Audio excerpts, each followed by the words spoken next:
शरणं सिद्धा शरणं साहु शरणं वरिये धम्मो शरणं पामि विनये जिन आना शिर धरिये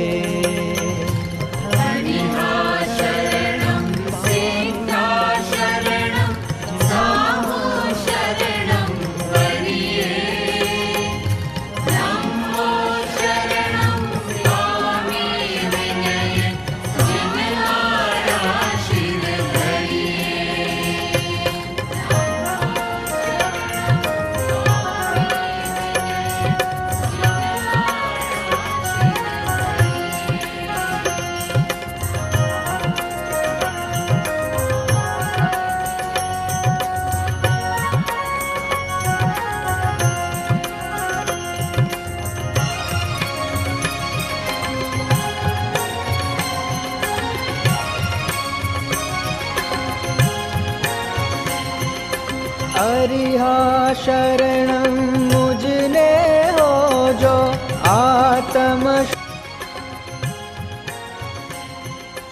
अरिहा शरणं मुझने हो जो आत्म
Jai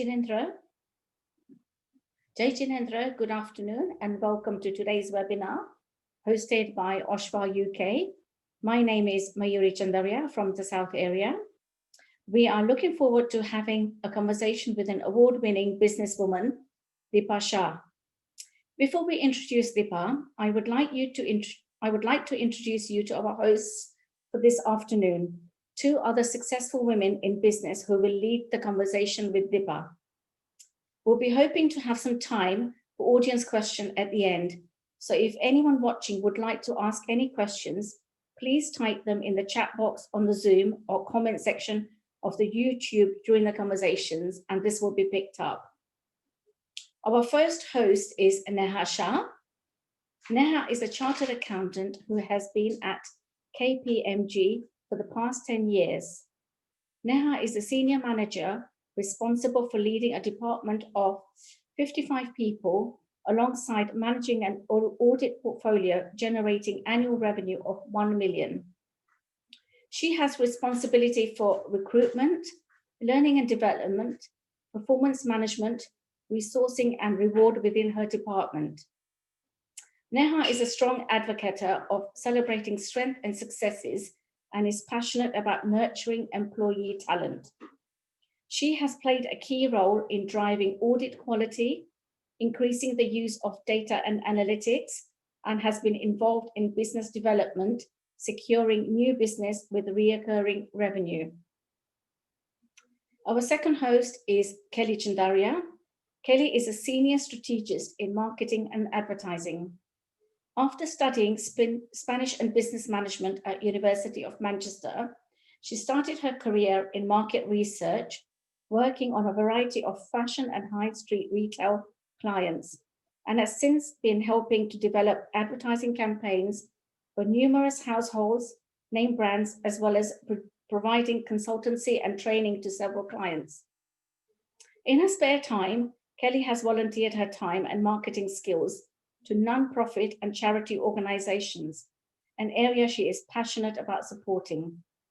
Kelly has also been involved with the Oshawa Sports and Social Club Committee for 3 years and has also served as a chairperson during her time. I will now hand you over to our hosts, Neha and Kelly, to welcome Deepa. Thank you. Thank you. So yeah, firstly, welcome Deepa. Glad to have you here. It's going to be quite an exciting conversation, I think. But before we kind of get started, just for those of you that don't really know Deepa and kind of her really successful story, I just thought I'd give you a bit of background. So Deepa is a multi-award winning chief financial officer and entrepreneur. She's a senior leader with kind of over 20 years experience working for fast growth global businesses within marketing services, creative communications and technology. And she's a trusted business partner who can advise and support a range of kind of dynamic businesses with their operational management, strategy and their growth. And all of this she does kind of bringing in fresh perspective to these organizations and by kind of utilizing her really evident growth mindset. She's got huge courage, determination, creativity and willingness to experiment and learn, which has just helped her in her career throughout. Following a successful career across agencies within some of the largest advertising holding groups, Deepa recently launched her own business, actually just this year, Lab 8, which specialises in strategic CFO support and board advisory, working with independent businesses ranging from healthcare, creative services, market research and insights to technology. And beyond that, it doesn't stop there. She also strives to make a positive difference in people's lives and demonstrates a really deep commitment to the social change agenda. And she does this through being really active in driving the diversity, equality and inclusion conversation forward in the creative services industry. And in particular, she's really passionate about improving the representation of Black, Asian and ethnic minority talent within the industry, as well as helping more women progress into senior positions. That's not all. During her time kind of while she was at Publicis, so one of the advertising groups that she worked at, Deepa was actually chairwoman of the Viva Women board. Now Viva Women, for those of you that don't know, is an employee-led gender equality community, which focuses on raising awareness of gender inequality, supports women to develop the skills to better their own outcomes, and in turn kind of build their confidence within the workplace for everyone. Viva Women also encourages men who want to be involved as champions and supporters of women they're working with in order to drive equality for everyone. And as well as that, she's also an active mentor and supports the British Library and NatWest in an official business mentoring capacity. And on top of that, she also holds the position of governor and trustee at London South Bank University, and additionally sits on its financial planning and resources committee. A huge amount, I think it's fair to say, that she is involved with and has done throughout her career so far. And it's just phenomenal, kind of achieving so many things, multi-award winning as well. And just kind of, you're still going, there's still more to come, I'm sure. And it's just incredible and really inspiring. So I wanted to ask you, kind of having done all of that so far, what's your biggest achievement, you think, so far? So first of all, thank you so much for the kind welcome, and just giving everybody my creds. That's really, really kind. Feels like I've done a lot, but I always feel like I haven't done enough. So thank you for you and Neha for hosting me today. I'm really excited to be on here. What's been my greatest achievement today? I think just getting to where I am now. When I first started my career journey many years ago, I wanted to go into investment banking. And I wasn't very academic. My university grades were pretty poor, as my mum and dad will vouch for. And I didn't get into the city because I didn't make the grades. All my friends were going in, and I was like, oh, what am I going to do? So I got my first office junior role in Soho at an agency there. It was a market research, brand and communications agency. I was only going to be there for 6 months until I decided what I actually wanted to do with my career. And I stayed there for 19 years, you know, and I left there as the EMEA and APAC CFO and then moved on. So I think for me, just building on everything that I keep doing is probably my greatest achievement today. I feel like I still haven't done enough. There's a lot more for me to do. But coming from, you know, a place where I really hadn't got a clue what I was going to do with my career, you know, I look back and I think I have come really far. And, you know, I want to encourage others. Don't feel that, you know, that you can't look back and see how far you've come. Life is a journey, so you have to always look back on your achievements and the things that you've done. But for me, getting to where I've got to now is probably my greatest achievement, I'd say. And you know, I have won awards and things, but I think that for me, winning the awards is actually giving me a platform to do good with them, not just having a shiny award that I just stick in my, you know, in my lounge sort of thing, but actually, what can I do with these? How can I help other people? How can I inspire other people with what I've done? So I guess, yeah. Yeah, because I think through some of those earlier awards as well, especially it's kind of given you more access to other opportunities to get involved with kind of the mentoring side of things and so on as well. And you know, I also believe that, you know, you can never stop learning. I think there's always so much more you can do and keep trying to achieve in your career and your life in general. So I think that's fantastic. Yeah. I think you mentioned something around kind of, you know, you'd started at the agency in Soho coming out of uni, not really knowing what you were going to do with your career. And then obviously you stayed there for such a long time, having kind of maybe decided what sort of career path you wanted to go down. And I think it's really common for a lot of people to not really know what they want to do until they start working. I know when I had to kind of choose my university degree, I was like, I don't know. I don't even know what I want to do in the future, so I don't know what to choose now. Do I just choose something I enjoy? Do I choose something that's going to set me up for a particular job? I had absolutely no idea. And I think it's also kind of really common once you've had a taste of working life and you kind of experience different roles, it's only then you start to kind of understand what's right for you potentially. And so I wondered whether you had any advice for people that were still kind of either just about to embark on their careers or kind of still really early on in their career, as to kind of how they can think about what's the right career path for them. Because I think among kind of Asian communities, I think there's definitely some pressure still out there to follow certain career paths. And I know I certainly wasn't one of those that followed that. I hated science. I could do it, I just hated it. And the thought of staring at spreadsheets every single day was not for me. You know, that's not kind of where any of my interests lie.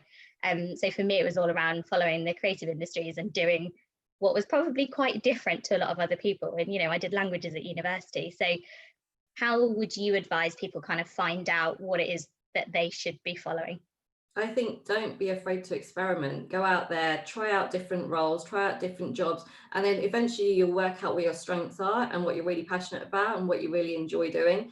I was quite lucky in that I started work experience from the age of 15, and I worked in so many different places by the time I got to university that it helped me sort of figure out what, you know, what I like, what I don't like. I knew I liked numbers. I knew that I was never going to be somebody who was a creative, for example. So I think my advice is just go out there and try and get into different businesses, go and see what you like doing. For me, you know, I stayed at the company that I was at for such a long time because I wasn't sure what to expect, but I went into it and I really enjoyed working with the people. It was a growing business. I really enjoyed the work. I was given lots of opportunities, but at the same time, I'm quite ambitious and I wasn't ever afraid to put my hand up. Even if I didn't know the answer, you know, to whatever it was, I was always trying to push myself a bit harder. And I had really good people that supported me as well. So I think all those things are important, but, you know, fundamentally, you have to enjoy what you do and you have to love what you do because, you know, we spend so much of our lives working. If you're going to be doing something that you don't enjoy, it's, you know, when you're 70 or 80 and you look back, it's quite a tough conversation to have with yourself, you know. Definitely. So you know, you spend more time at work, don't you, than you do at home. Exactly. It's that kind of balance. And I guess kind of with that, what is it that, I don't know, what's your get up and go kind of? You said you're really ambitious, and I like to think I'm quite an ambitious person as well. It's kind of, what is it that gets you to get up every morning or every Monday, that dreaded Monday morning, and kind of go, right, I really want to go and do this week? What is it that kind of motivates you? I think set yourself tangible goals for the week. for me, it's like, I want to do stuff that I enjoy, you know, I want to do work that I love. I want to work with people that are, you know, that are fun to work with, that are good to work with. I want to work with other good people. So for me, it's about, you know, thinking about the week ahead. What have I got to do? What are my goals for that week? How am I going to tackle them? And, you know, it's hard to stay motivated every single day. We're human beings.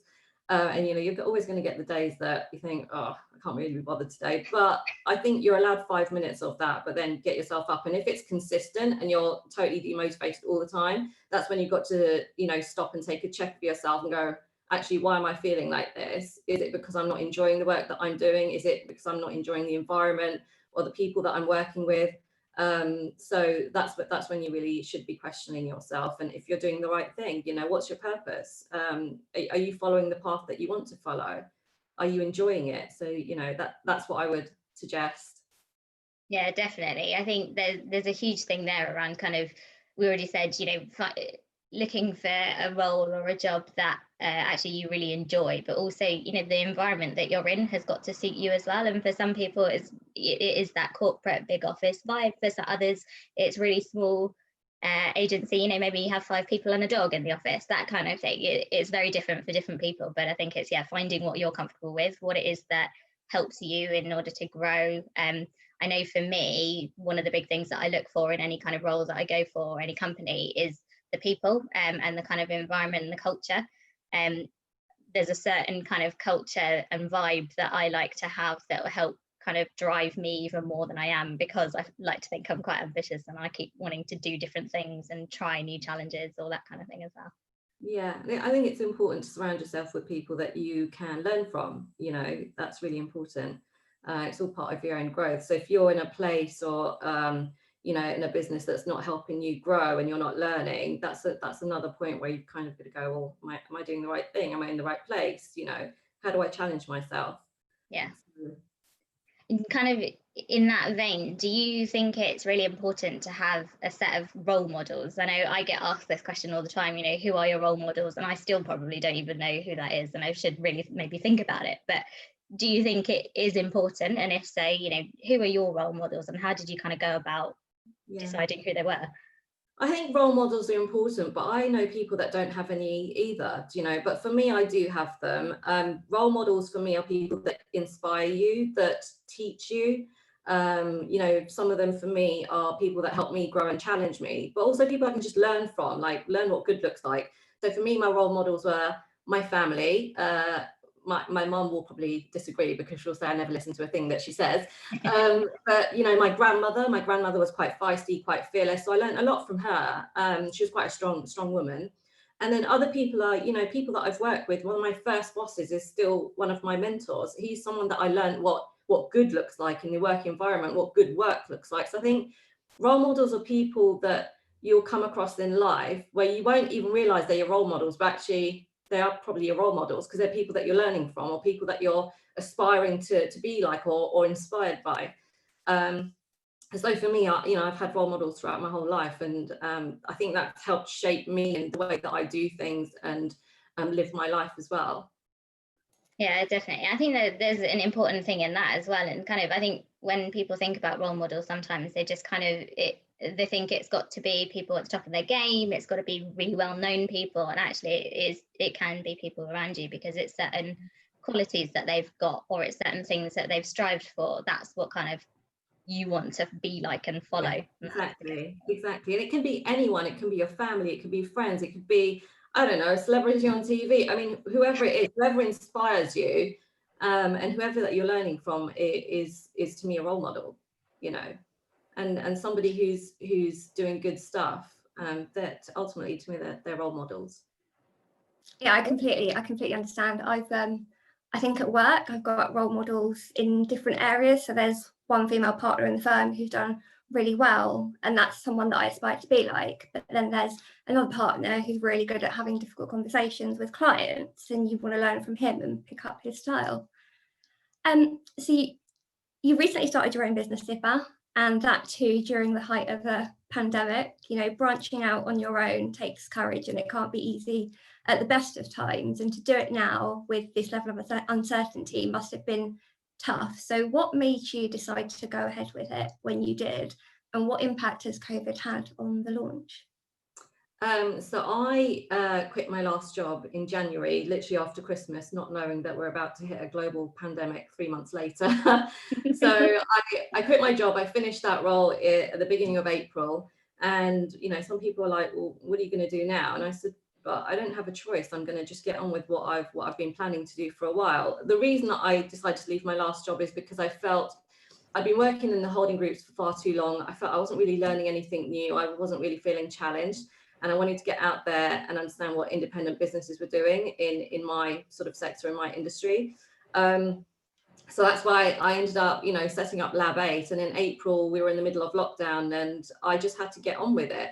And I had planned to be networking in London, going to events, you know, to do business development, all those things. That didn't happen. So everything that I've done and all the clients that I've won, everything's had to be done online. It's so much harder. But I'm really, really glad that I've done it. I feel that I've learned far more in the last 6 months than I have done in the last 3 years of my career, I'd say. It's been tough. There have been days where you're just like, oh my God, like, what have I done? But then working with, you know, I'm now really lucky to be working with some excellent clients, some really good people that really see my value, and that makes it all worthwhile. And the thing is, I think when you work for yourself, it doesn't stop. You're doing everything all the time. So it can get tiring. I think it also can get lonely because you're not working with a team day in, day out. And for me, because I work with a variety of different clients, for me, that keeps it interesting, I guess, because I'm working with different people all the day, every day. Whereas if I was just by myself the whole time, it would be quite tough. But I think, you know, whenever you are building and you're building on your own, it is really hard. But that's also how you learn. I've honestly learned so much over the last few months, and I don't regret my decision at all. And yes, it's been tough. Who knew COVID was going to hit? But I also look back and I think there's a lot of people out there that are in such a bad place at the moment because of the coronavirus. So I'm quite lucky and quite fortunate. And that's the way that I look at it, rather than feeling miserable about, you know, oh God, you know, coronavirus and it's going to affect my work and stuff. I think it's about just counting what you do have and not thinking too much about what you don't have. Because like I said, I'm in a much, much better position, and fairly lucky to a lot of other people out there who have lost their jobs and all sorts. Yeah, Definitely. I think setting up your own business is kind of becoming more and more popular now as well, with a lot of people. And, you know, kind of, we talked that you did this during COVID, and obviously that just added, you know, an extra layer of toughness to how you launch a business. It's never easy. But I guess you also kind of, with any business, you've always got to kind of remain relevant to the current environment around you. And kind of, I guess with that is, with people starting to think about setting up their own businesses more and more now, how would you kind of, I don't know, how did you land on the right business idea, if you can ever land on the right business idea that you think is going to be really successful? I didn't, you know, for me, it was about, let me just go out there and see if I can be a portfolio CFO. Let me see if there's agencies out there that are willing to work with me. And I was like, well, I'm going to give myself some time. If it doesn't work, it doesn't work. I'll go back and look for a full-time job. But the thing is, you do have to try and test. You do have to understand the market. I knew there were hundreds and hundreds, you know, if not thousands of independent agencies out there. I knew that there's so many that they can't afford a full-time person at my level. They don't need a full-time person at my level. And actually could do with my skills and experience to help them grow, to help them scale, to help them sell, or whatever it is. And that's what I ended up doing. And, you know, I'm sitting here going, there are those businesses out there. So I know there's definitely a market out there for me. It would be very different if I said, actually, I've done, you know, 6 months of this and I can't find any work because nobody needs a portfolio CFO.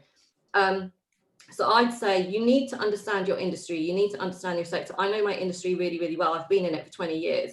So you need to do that. You need to make sure you have good networks. So particularly because of coronavirus, we aren't out there at events, networking physically, you know, face to face. Use the strength of your networks. Keep building your networks all the time. They have helped me immensely over the last 6 months. So many people have, you know, literally come to support me, to help me, to connect me to somebody else. So I think do that, but also when you go out and do something on your own or set up a business, just ask yourself why you're doing it. And that's what I did in June last year when I started thinking about this. I asked myself the question, why?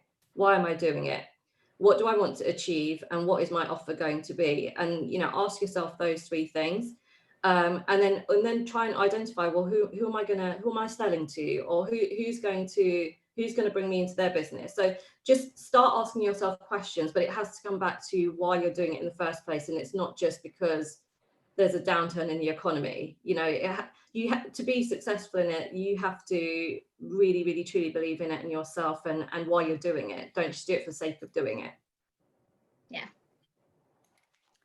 I think it's really admirable that you've managed to launch in the current environment. So it's good for you. Do you think that there's ever a wrong time to start something new, whether that's a new career path or a new role or a new business? And do you think you could ever be too old or even too young for that matter? I don't think so. I think if you love what you do, or you're passionate about, you know, an idea or a business idea, whatever it is, I think that you can do whatever you put your mind to. But it goes back to ask yourself why you're doing it, because if you're going to go into it half-heartedly or for reasons that you don't fully believe in, you won't be successful in it. So I don't believe there's an age. I mean, age is just a number. I think you can do whatever you want to do, no matter how young you are or how old you are, as long as you put yourself, 110% behind whatever that is. Yeah, no, I agree. So alongside having a full-time job, you're involved in so many other things, from driving forwards the social change agenda, championing women in business, mentoring, and also being a trustee. I don't know how you do it all. How important do you think it is to get involved in what people might call extracurricular activities outside of your day job? Yeah, I think for me, I've found it really useful because I've learned so much. I think we can all get sucked into our day-to-day jobs all the time.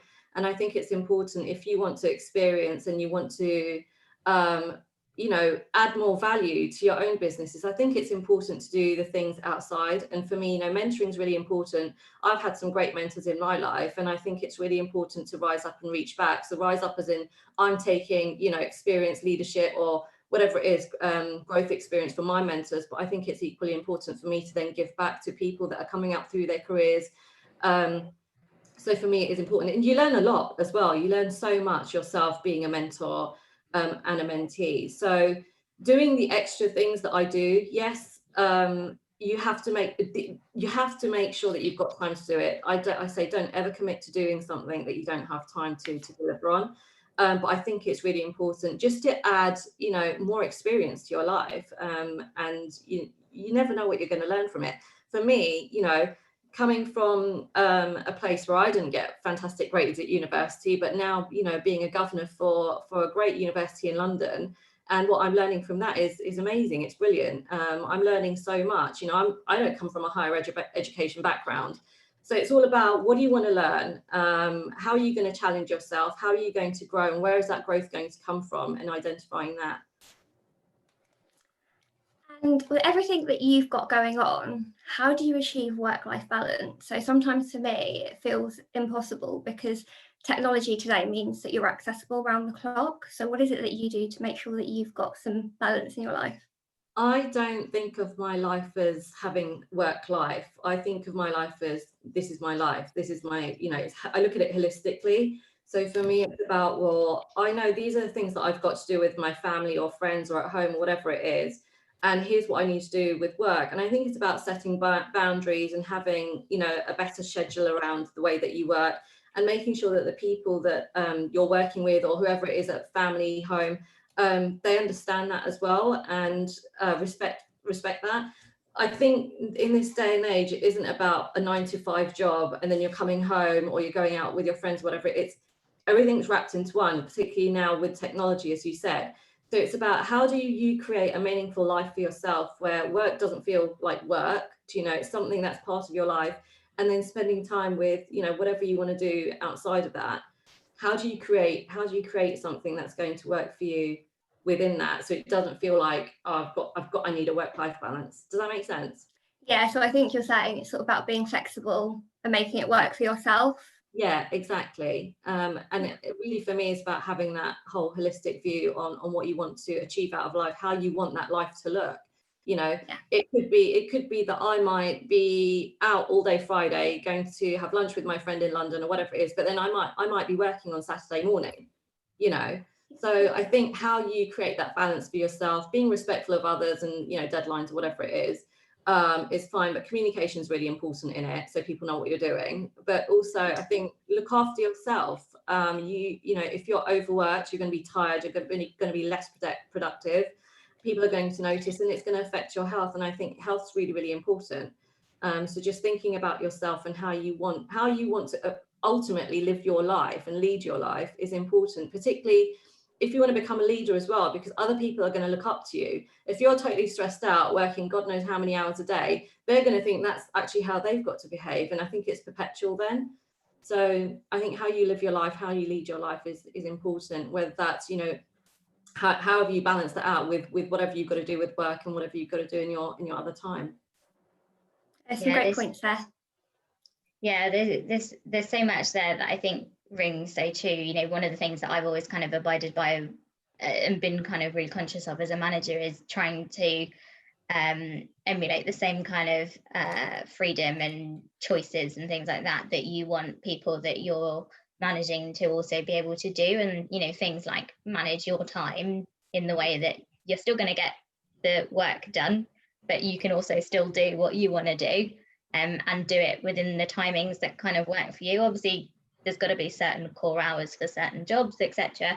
But yeah, like you say, it's kind of got to work, because I think at some points you could probably start ending up being in a position where you get far too stressed about whether you even have a work-life balance and so on. I know there's so much kind of conversation and debate about whether that phrase even is really relevant anymore. You know, is it just a balance, full stop, of everything kind of in your life?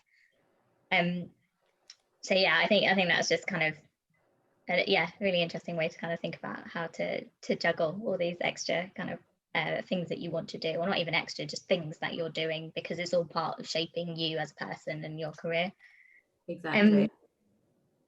I think so. We've talked a lot around kind of like successes and achieving and kind of ambition, but I think sometimes there's a bit of a myth out there that kind of highly successful people don't really have any challenges in the same way that maybe kind of younger people in their career have, or like, you know, once you get to a certain point, actually, you know, you can do everything. I think sometimes there's a bit of a myth there. And personally, I think, you know, you always have things that you're naturally better at. There's things that you keep improving on over time.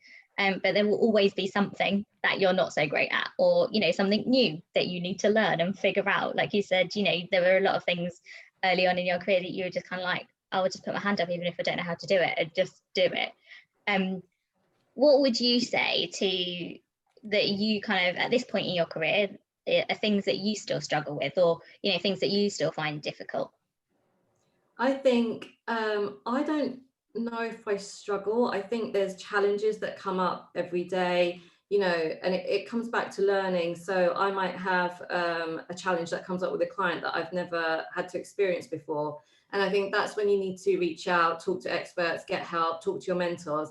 And I think, you know, if you feel that you are struggling with something, there's always somebody out there that can help you, or somebody that you can learn from. So that's how I would normally tackle things like that. I think it also depends on what it is that you're struggling on. Is it personal? Is it something to do with your work? Is it to do with career? So I think and that goes back to the mentoring and the role models, you know, having people that you can reach out to and talk to who will be able to help you so that you don't feel you're struggling, you're not by yourself, is really, really important. And that's how I usually manage it. If I'm stuck on a problem, I always know who to pick up the phone to. Say, I'm a bit stuck on this, I don't know what I'm doing, can you help, sort of thing. So that, I mean, that's the way that I would do it. I think that nobody should ever feel that they're on their own. There's always somebody there that you should be able to talk to. Yeah, that's kind of what I was thinking as well, is that, you know, actually there are so many people around that, you know, are always going to be there for people and are always willing to help. And I think more so than people realize, all it takes is just asking them, which is sometimes the hardest part for a lot of people. It's just plucking up the courage to ask. But when you kind of put it into that perspective that you're saying that, you know, everyone is in these positions at certain points, and it will be on maybe certain topics. And it's about having that kind of variety of people around you that can help you with those different areas that you might need support with at that time. But I think, yeah, just kind of, I wanted to kind of dispel, I guess, for anyone that's watching, maybe thinking that, yeah, kind of, you know, once you get to a certain point, you just know everything, or No, you know, you don't you have know any what, nobody knows everything. I think you're always going to learn more and more, you know, the older you get. No, like literally no one knows everything. Okay, nobody's perfect. I think that the important thing is that you keep learning, you keep expanding your knowledge, you keep growing your networks, people that you're connecting to. And I think, you know, you said, well, maybe people think highly successful people don't struggle. I think it all comes back to how you define success as well. I think everybody struggles, whether they're successful from or they've got a really senior position wherever it is, or, you know, having their own businesses. I think everybody has challenges, and I think people that have been doing it a long time have probably learned how to manage that better. Like for me, for example, you know, I don't use the word struggle. I'll say, oh, I might have a challenge, and here's how I'm going to tackle it. So I think that comes with experience and time. Yeah.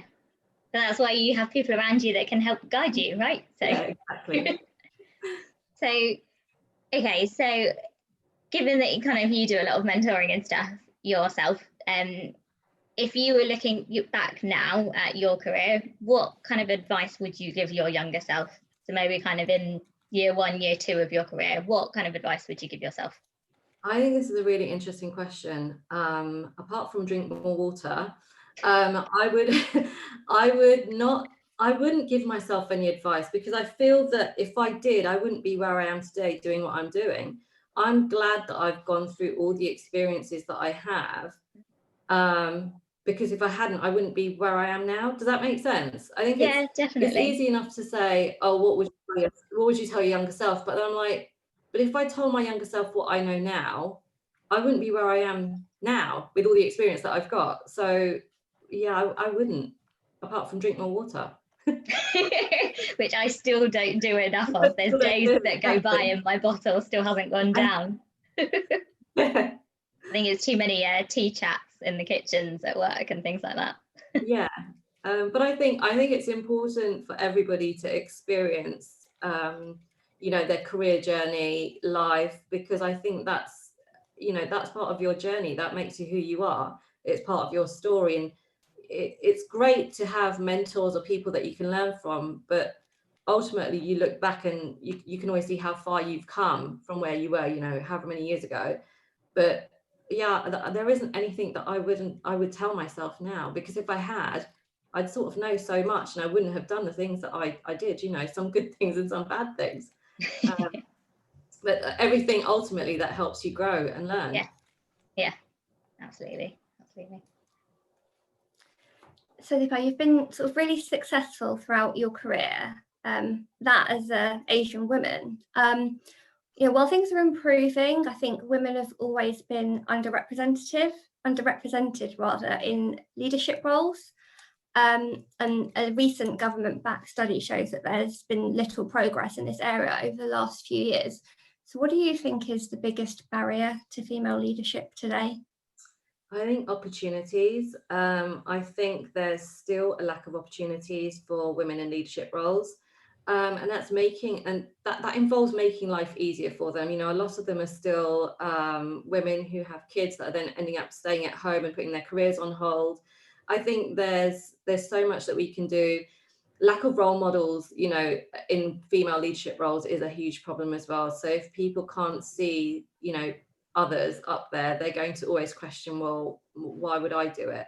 So I think there's so many things. I still think that men get put forward for more roles than women do, but also the number of women that apply for some of these senior roles is far less than men. So how do we encourage them? How do we make sure more of them are doing it?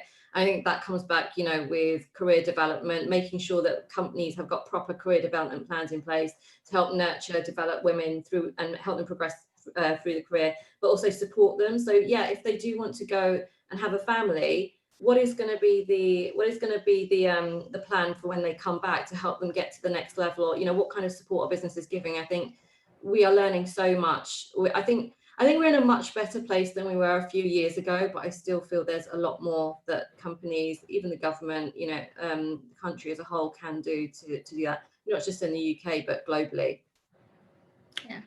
Yeah. So I think for me, you know, in my role, I find myself speaking to some quite senior people within the organisations that I work with, you know, people with lots of experience. And there's always this nervousness around whether what I'm about to say is valid. Is it going to add value? Are they going to care? You know, I think it's referred to as imposter syndrome. So why do you think that exists? Why do you think some women feel intimidated in business, and what advice would you give to them? Or me? That's a difficult question to answer because I don't know them or their personal circumstances or what situations they're in. But for me, I'll give you an example of me. When I first became a CFO at Omnicom, I was the youngest CFO in the holding group. And for me, I was going to board meetings where it was a group of other CFOs who were way older, you know, in grey suits, white shirts. And for me, I was like, I don't know what I'm here, or maybe if something comes out of my mouth, it's going to be the wrong thing, or they're just going to look at me like I'm an idiot. And that's an example of imposter syndrome. You know, when I won all of my awards, each of my awards, I was like, I don't understand why they've chosen me. I don't understand why I've won it. Again, it's imposter syndrome.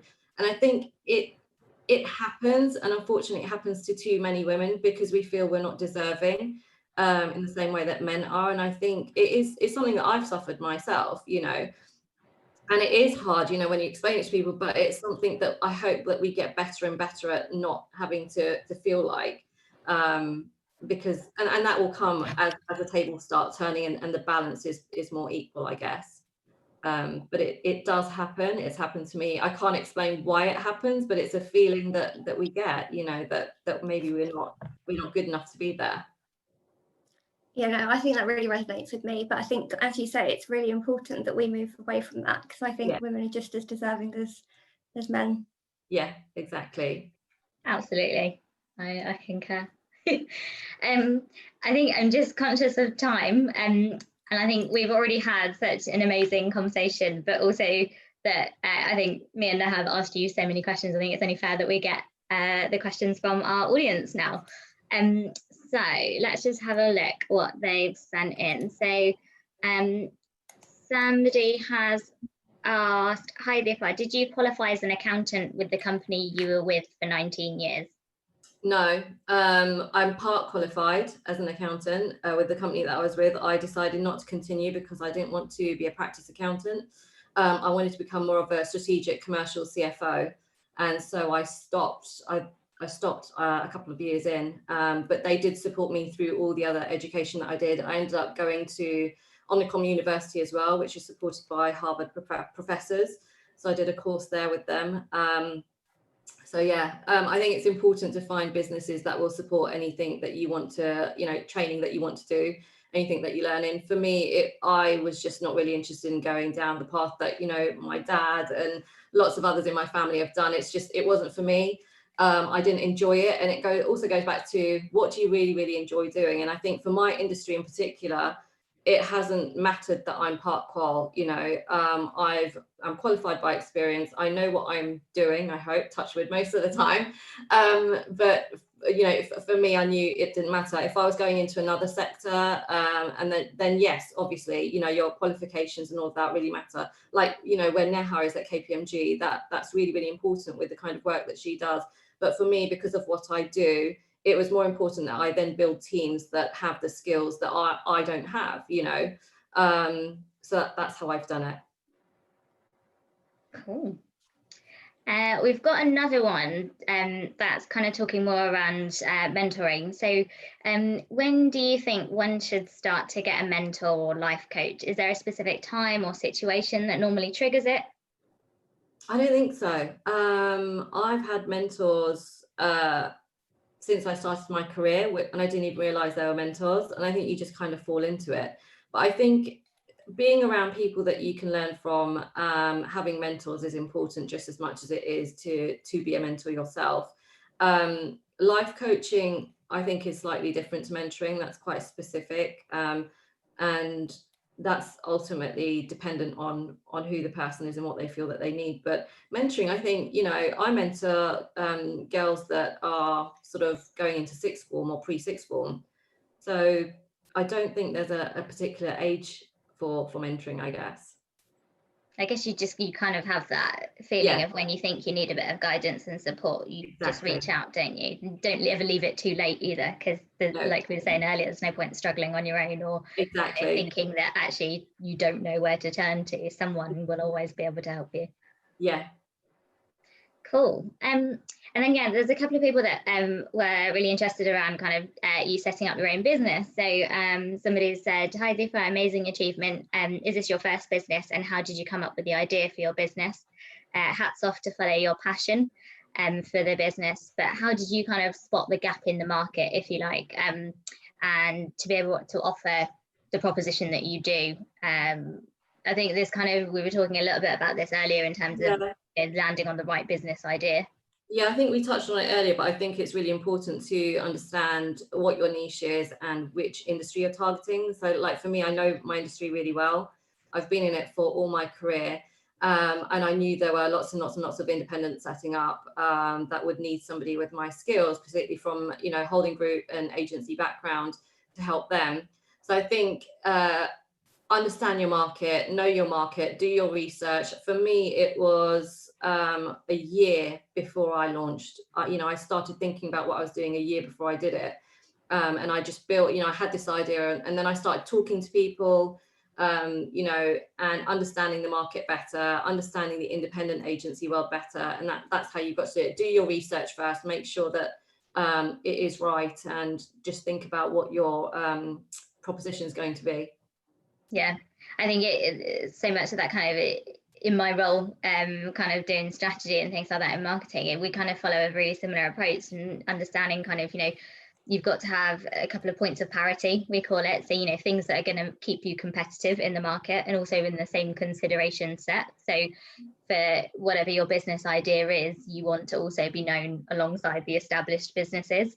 But equally, at the same time, you need to have your point of difference as well. And understanding that point of difference comes from understanding, researching your market, speaking to people, understanding what your potential clients might need, all of those kind of areas as well. Yeah.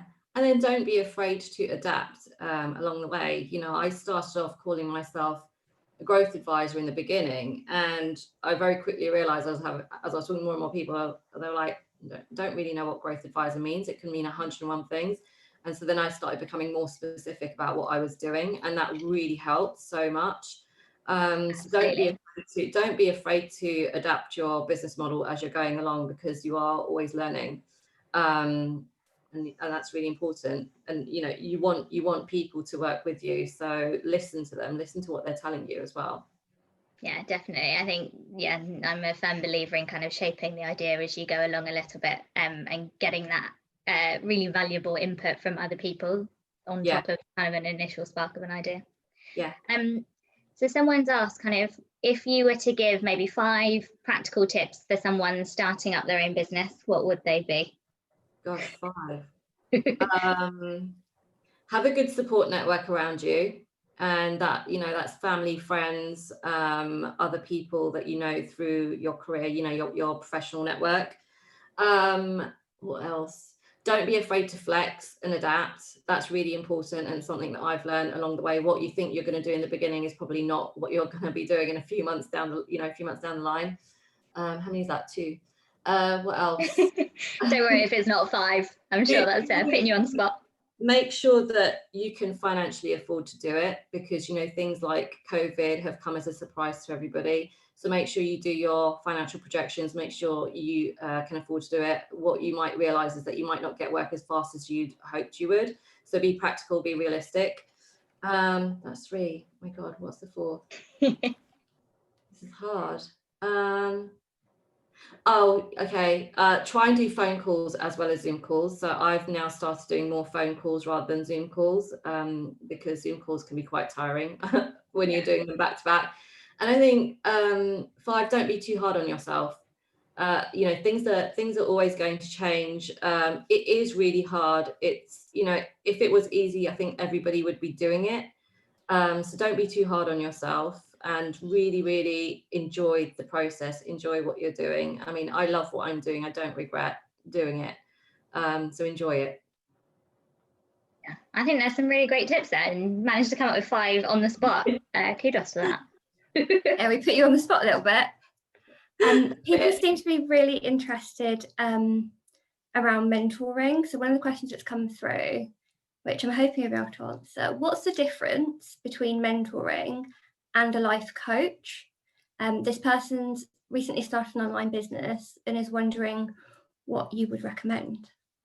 So I've never had a life coach, so I can't really speak very much on the life coaching piece. But for me, I think coaching versus mentoring, and the way that I look at it, is that mentoring is coming from somebody who's got similar experiences to what you might be going through. Somebody who's kind of been there, done that. Like, all my mentors have got experience that I can learn from. I think a coach is more programmed and specific to you, so they'll teach you tools and tricks and all those sorts of things. Whereas mentoring is somebody that I would go to for guidance, who I know has been there before me, somebody that I know I can just say, all right, this is happening now, and they will be like, oh yeah, I've been there, done it, and here's how I did it. So it's learning from their experiences, I guess, versus a coach, which is a bit more academic, I would think.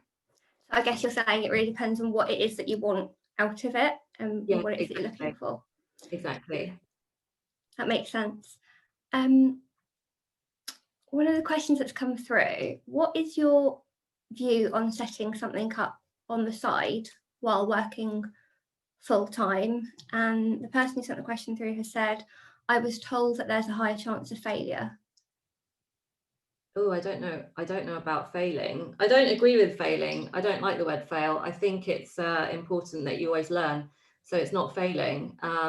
I think, if you want to set up something on the side, go for it. Why not? If you think there's a market for whatever you're doing, do it. Push yourself. And if it doesn't work out, so what? You will have learned so much from it. So it's not about failure. It's about how much you're going to learn from it, and how you then use that learning to take it forward into whatever you want to do next. Yeah, I think That's it's great. imagine like following it, a passion. If you've got that drive and determination to do it, you just kind of go for it, don't you? You never know whether something's actually going to work until you give it a go. Yeah, exactly. Cool. I think we had one more last question, which was around kind of, I guess, a bit reflective of the current situation, and kind of a little bit about what we were talking earlier in terms of kind of getting into more leadership positions and things like that. And there's so much more competition now. Obviously, we've heard about so many job cuts, all of that kind of thing. What would be your advice for differentiating yourself and kind of, I guess, standing out? I think just be authentic, be you. There's only one you, there's nobody else like you. So I think be authentic, and for whatever role it is that you're going for, pick 3 things. When you look at the job spec that's on there, pick 3 things and why you do them really, really well. And write to the employer when you do your job application about 3 things. But I think for me, it's about just being authentic. Don't think too much about the next person. What can you bring to the table? What do you bring to the table that's going to be different?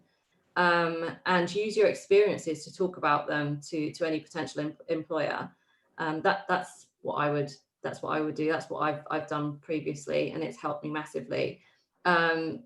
People want to work with other good people that bring new things to the table, new perspectives, new experiences. And I think just being you and bringing that authenticity is important. So don't be afraid. Don't feel that you've got to just go through a checkbox and a checklist in the hope that, oh, this is what they're going to, look for or want to hear. I think that will always make you stand out. Having a point of view will always make you stand out, and people will listen. So that's how I would do it. I think it's quite hard to be anything other than yourself. It can be really exhausting, and I think the way that you do the best is by being authentic. Yeah. But it's been really, really interesting listening to you and hearing about all your experiences and your advice. So thank you so much for your time today. I'll hand back to Mo Auntie to wrap up, please. Thank you. So can I just say thank you for having me as well. It's been really fun. So thank you to Neha, thank you to Kelly. And before we go, I just want to say happy birthday to my dad because it's his birthday today. Happy birthday, Dad. Happy birthday. Happy birthday. Okay, Deepa, thank you so very much for such a wonderful and inspiring conversation. And also to our hosts, Neha and Kelly, for the stimulating and insightful questions.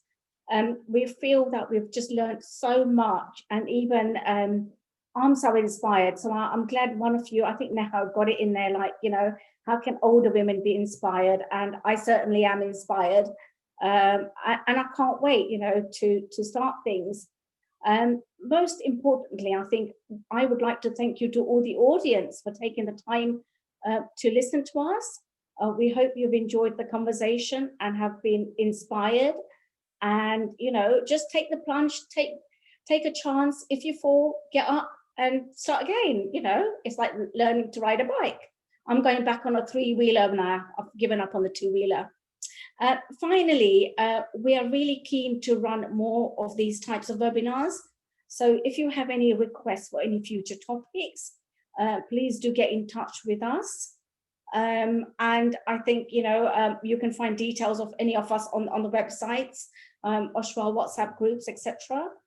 And finally, on behalf of the Oshwa UK South area, we would like to thank Deepa for joining us, and Neha and Kelly for being such a lovely host. And thank you for our wonderful audience and all your questions. Thank you, Jai Jinendra.